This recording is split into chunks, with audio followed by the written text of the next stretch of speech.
Hello friends, you're welcome to the Key Point. If this is your first time you're joining us in our channel, please kindly hit on the red subscribe button below the video, and please don't forget to hit on the bell button beside the subscribe so you won't miss any of our videos. Thank you. Hello friends, you're welcome to the Key Point. The headline of our news here says PDP endorsed another successor to overthrow Buhari by 2023.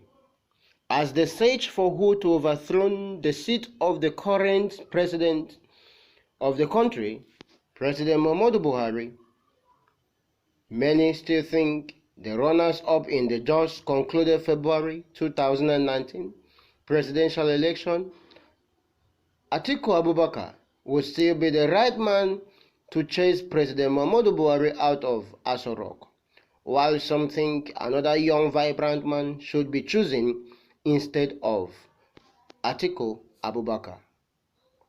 Now the big question is this. Guys, do you think Atiku can still do it at 2023 to overthrow President Muhammadu Buhari? Kindly hit on the comment section of the video and drop your comment what you think about this particular story as we look at the next story. There will be no nation called Nigeria after 2023 if the principle of zoning the presidency between the north and south is scrapped. This is coming from Mr. Eddy Olafeso, National Vice Chairman, Southwest of the People's Democratic Party.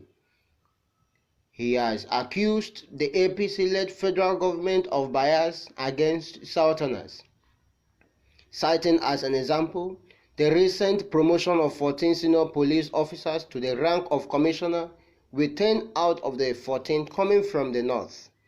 He warned that there may not be a nation called Nigeria after 2023 if the principle of zoning the presidency between the north and south is scrapped. He has also spoke on other national issues in this interview. The following questions were asked during the interview. The first question here says, many Nigerians are still reacting to the conduct of recent elections in Kogi and Bayelsa State. What's your own take on the polls? According to him, he said it is a big setback for Nigeria's democracy. It is a big embarrassment to Nigeria. Even the international observers described elections in the two states as a sham. For me, the elections in those two states were nothing short of a disgrace. APC has finally shown the kind of party it is. APC is known for plundering institutions, and what APC has done in Bayelsa and Kogi State is a shame. What APC has done in the two states has serious implications for the future of democracy in Nigeria, and the implications is that if APC and INEC continue this way, then democracy in Nigeria will be endangered.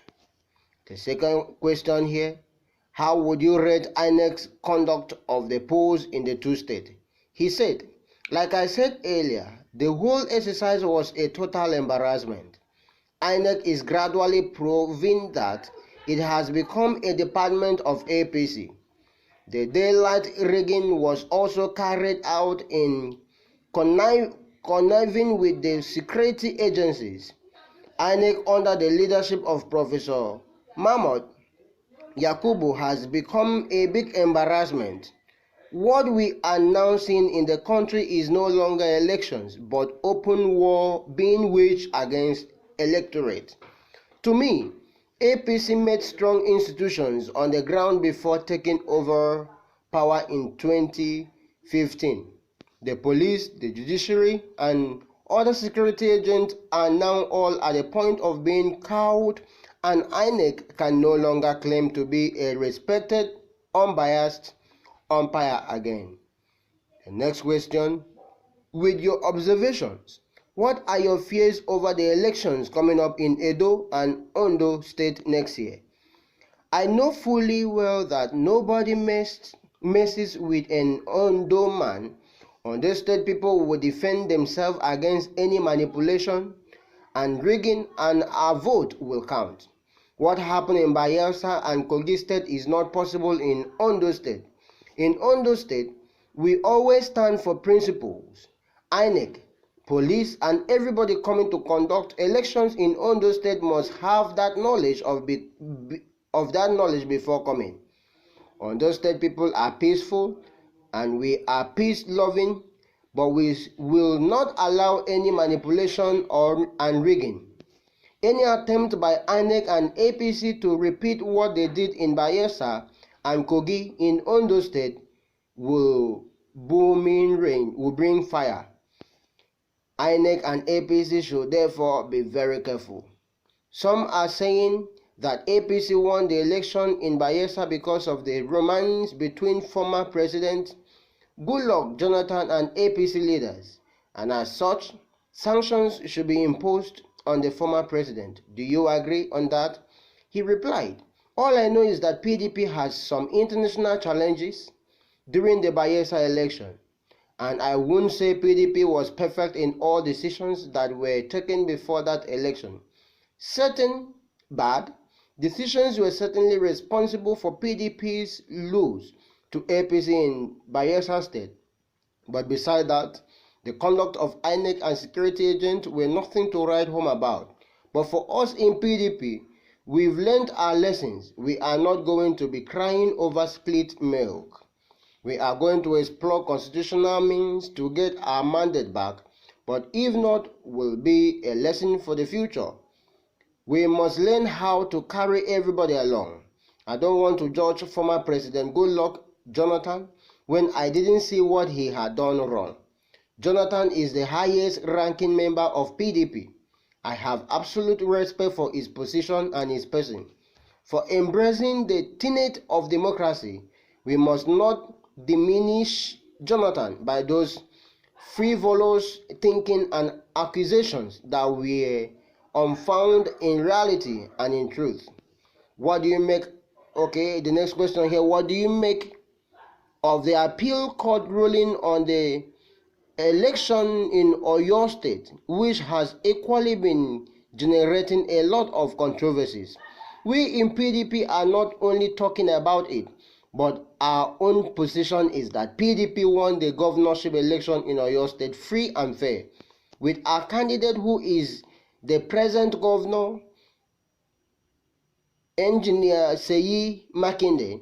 And the reality of it is that nobody can change the will of the people without repercussions. If anybody wants to do any manipulation or subvert the will of the people, they better watch it.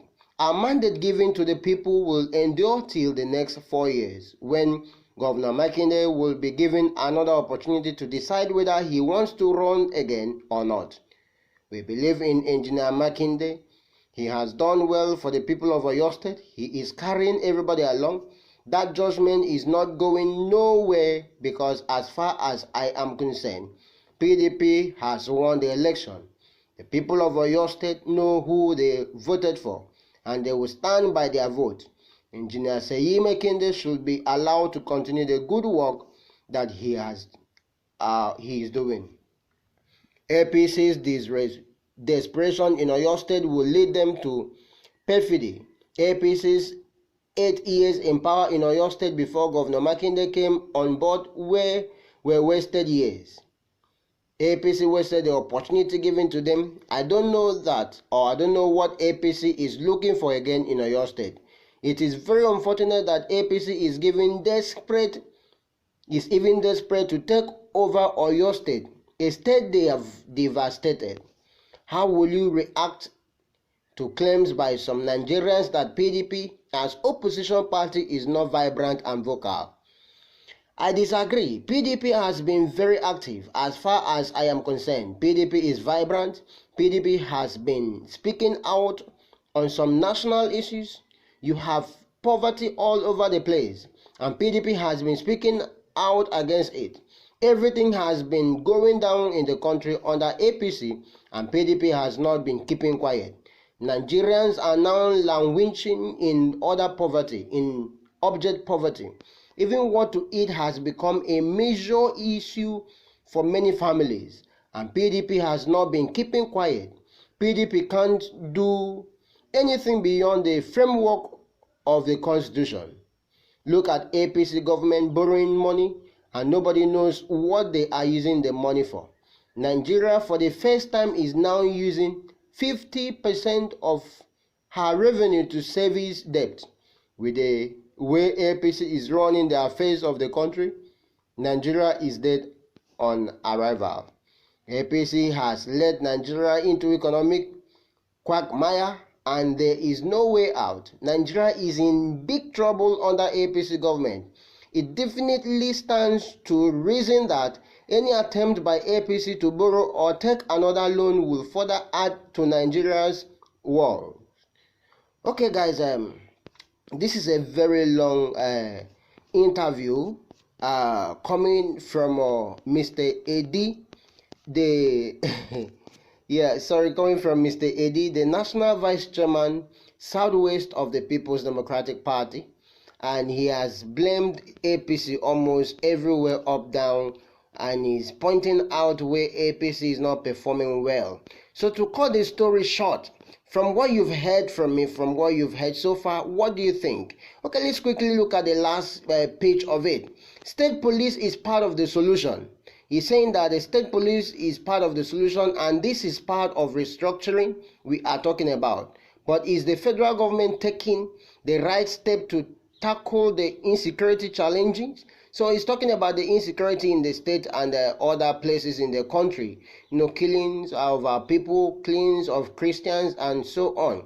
And he's blaming APC government of not performing well. In Oyo State, he has stated that the APC ruled in Oyo State for 8 years and they shouldn't still come up again to fight for the position when they have been there for about 8 years. Okay guys, what do you think about this story? Kindly hit on the comment section of the video. Don't forget the first story here where we talked about the PDP coming up with Atiku Abubakar again as the presidential candidate for 2023. Kindly hit on the comment section of the video and drop your thought. Thank you.